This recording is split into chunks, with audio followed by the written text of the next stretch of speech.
आप दोनों को सबसे पहली बात है बहुत बहुत मुबारकबाद, क्योंकि आप लोगों ने इतना ग्रेट कंट्रीब्यूशन किया है इस इन्वेंशन में। क्या कहेंगे? बहुत शुक्रिया। पहले तो thank you very much for inviting us to your morning show. जी मिनाहिल, आपसे पहले मैं सवाल पूछती हूँ। पहले आप मुझे बताएं कि कितना बड़ा ये कंट्रीब्यूशन था आपका?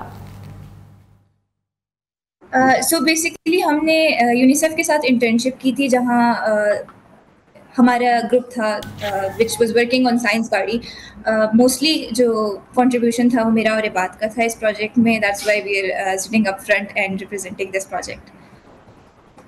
ठीक है, तो ये जो साइंस गाड़ी का जो कॉन्सेप्ट था, ये कॉन्सेप्ट क्या कॉन्सेप्ट था? इस कॉन्सेप्ट के अंदर कौन कौन सी जो चीज़ें हैं और कौन सी डिस्कवरीज जो हैं वो होंगी?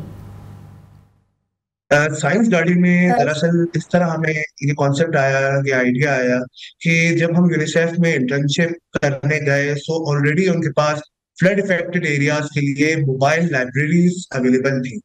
सो दे सेड कि हमें एजुकेशन पे ही काम करना है और इसी में ही कोई ऐसी चीज लानी है जो विलेजेस और इधर जा सके। मोबाइल पे काम करना है या आप लोग डिसाइड करेंगे। So then we came up with the idea of science गाड़ी। फिर उनको भी काफी पसंद है। इसमें हम हर हर किस्म का साइंस एक्सपेरिमेंट करा रहे हैं, बायोलॉजी, केमिस्ट्री, फिजिक्स। सो ये आइडिया दरअसल एक मोबाइल लाइब्रेरी से आया। ठीक है, मिनाहिल मुझे ये बताइएगा कि मोबाइल साइंस लैब में किन किन आलात और कौन कौन से जो आप एक्सपेरिमेंट्स करा रहे हैं वो कौन कौन से होंगे? बेसिकली साइंस गाड़ी में बायोलॉजी, केमिस्ट्री और फिजिक्स के प्रैक्टिकल्स के आलात मौजूद हैं जो नेशनल और प्रोविंशियल करिकुलम के साथ टेलर्ड हैं। ठीक है, तो ये जो गाड़ी है, बाद में आपकी तरफ आती हूँ, ये जो गाड़ी है ये किन किन स्कूल्स में जा रही है, किन किन कम्युनिटी सेंटर्स में जा रही है और किन किन स्टूडेंट्स की तवज्जो का मरकज बन रही है? राइट नाउ साइंस गाड़ी 4,500 से 5,000 बच्चों को पढ़ा चुकी है और 152 प्लस स्कूल्स में जा चुकी है, जिसमें ये स्कूल्स जनरली उस्ताद मोहम्मद और जहाफराबाद के। ठीक है, मिनाहिल आप बताएं कि सबसे ज़्यादा बेहतरीन तरीका क्या है आजकल, क्योंकि अब तो हर चीज़ प्रैक्टिकल हो गई हुई है, स्किल बेस हो चुकी हुई है। आपको लगता है कि इस तरह प्रोजेक्ट बेस्ड लर्निंग जो है वो टेक ओवर कर देगी कोर्स वर्क को? देखिए, in my opinion practical based learning भी इम्पॉर्टेंट है, साथ में करिकुलम बेस्ड जो टेक्स्ट बुक है वो भी इम्पॉर्टेंट है। दोनों को जब साथ लेके चलेंगे, आप नॉलेज के साथ साथ प्रैक्टिकल जो है के साथ आगे बढ़ सकते हैं। दोनों साथ साथ चलते हैं। अगर अलग अलग चले तो आई डोंट थिंक कि इट्स पॉसिबल कि आप कहीं पहुंच सके ज़िंदगी में। ठीक है, अच्छा थोड़ा सा मैं आपकी तरफ जाऊंगी। बात की साइंस गाड़ी को आपने किस तरह डिज़ाइन किया, क्या सोचा था कि इसमें क्या क्या चीज़ें हो, जैसे बताया कि आपने प्रैक्टिकल्स जो हैं वो प्लेस हो रहे हैं, मगर इसकी डिज़ाइनिंग में कितनी मुश्किलात आपको पेश आई? साइंस गाड़ी की डिजाइनिंग में सबसे बड़ी मुश्किल जो हमें नजर आई वो ये थी कि हर जगह के जो रोड्स हैं, इंफ्रास्ट्रक्चर है और गलियां हैं वो डेवलप नहीं होती। हमारे शहर क्वेटा में फिर भी बाकी जगहों से बेटर है, मगर उधर जब अगर हम जनरल साइज की कार बना देते और वो फिर कुछ गलियों में या उधर पहुंचते हुए चीजें डैमेज होती, तो सबसे बड़ा डिजाइनिंग में प्रॉब्लम यही आया था कि उसका साइज और गाड़ी की एलिवेशन और इस हिसाब को देखकर कि उधर हर गली और हर किनारे, हर कोने में साइंस गाड़ी फिट आ सके। तो सबसे बड़ा प्रॉब्लम जो था हमें डिजाइन में ये आया। ट्रांसपोर्ट जो है वो इतनी इक्विप्ड नहीं थी। बिल्कुल ऐसे। मिनाहिल आप मुझे बताइएगा कि बच्चों ने क्या क्या सीखा है, कैसे कैसे तजर्बों से वो गुजर रहे हैं, क्योंकि उनके लिए तो एक बड़ी न्यू इन्वेंशन है। जी, बेसिकली जो ये बच्चे हैं इन स्कूल्स के जिनमें हमारी साइंस गाड़ी जाती है, उन बच्चों ने आज तक एक माइक्रोस्कोप नहीं देखा, उनके पास एक टेस्ट ट्यूब भी नहीं है। तो जब हम उनके पास ये आलात पहुंचाते हैं, वो ये तरीके सीख रहे हैं कि साइंस जो है असल में भी एग्जिस्ट करती है, ना कि सिर्फ उनकी किताबों में। हम उनको बायोलॉजी, केमिस्ट्री, फिजिक्स हर चीज़ पढ़ाते हैं और हर क्लास के लिए अलग अलग प्रैक्टिकल्स मौजूद हैं जो एक टीचर और उनके साथ एक फैसिलिटेटर जाके उनको पढ़ाया जाता है। अच्छा, ये जो साइंस गाड़ी बिल्कुल फ्री ऑफ कॉस्ट है, कि आप लोग थोड़ा बहुत जो है वो चार्ज करें डिफरेंट स्कूल से?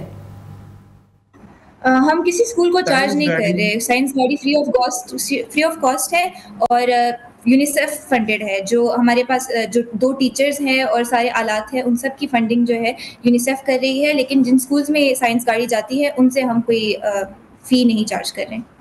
अच्छा, इबाद मैं आपकी तरफ आऊँगी, मुझे बताइएगा कि आपका नेक्स्ट जो चीज़ है, प्रोजेक्ट है, वो किस चीज़ पे आ रहा है? Are you guys thinking to make something different? Because इतनी बड़ी इन्वेंशन होना पाकिस्तान में, it's a great achievement. Next project हम लोग इसी के अराउंड रखना चाह रहे हैं अपना। लाइक अगर मोबाइल क्लासरूम्स हो जाए या इस तरह के पोर्टेबल क्लासरूम हो जाए, क्योंकि हर जगह पे गवर्नमेंट का क्लासरूम्स और ऐसी चीजें, लैब्स, लाइब्रेरीज ये बनाना पॉसिबल नहीं है, क्योंकि इसके लिए बहुत बड़ा फंड और बड़ा फंड चाहिए होता है। सो नेक्स्ट प्रोजेक्ट हमारा इसी के अराउंड रहेगा। साइंस गाड़ी के पोर्टेबल क्लासरूम भी हो सकती है और चीजें भी हो सकती है। तो ये बात, क्या आप लोगों का मिशन है कि आप लोग डिफरेंट एरियाज़ में जाएं, लेस पॉपुलेटेड एरियाज़ में जाएं, या ऐसे पसमानदा इलाकों में जाएं जहां बेसिक एजुकेशन फैसिलिटीज़ नहीं हैं? Are you guys working on that, Ibad? Science गाड़ी का एग्जिस्टेंस में आने का बेसिक एम ही यही था कि हम ऐसे इलाकों में जाएं, विलेजेस में जाएं, जहां पर साइंस एजुकेशन प्रैक्टिकली समझाई नहीं जाती।